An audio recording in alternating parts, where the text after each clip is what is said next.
Sa mga kapuso nating basketball fans, narito rin ngayon sa bansang NBA All-Star na si Steve Nash. May ulat on the spot si Mark Zambrano. Mark?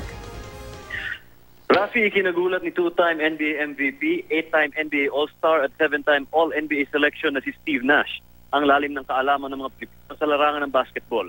Kilala ang dating Los Angeles Lakers guard bilang isa sa tinaguriang pinakamagaling na point guard sa loob ng kanyang halos 20 taong career sa NBA. Nasa bansa si Nash bilang general manager ng Canadian national team na kasama din sa FIBA Olympic qualifying tournament. Ayon sa 2005 and 2006 NBA MVP, ang bilis at disiplina ng Gilas Pilipinas ang dahilan kung bakit patuloy yung pagganda ng kanilang laro. Siya daw ang pinakamagandang ehemplo kung paano magtatagumpay sa larong dinodomina ng matatangkad dahil siya ay 6'3" lamang. Pabor din daw sa maliliit at mababilis na mga koponan ng ebolusyon ng basketball dahil nasa sentro na sa guards ang opensa sa mga games. Buo na din daw ang blueprint para maging matagumpay sa basketball kahit na hindi katangkaran. Naniniwala din si Nash na FIBA Olympic qualifying tournament na ito ang magiging simula ng golden age ng Philippine basketball. Nagwagi ang Canada kontra Turkey kahapon 77-69 sa unang araw ng OQT.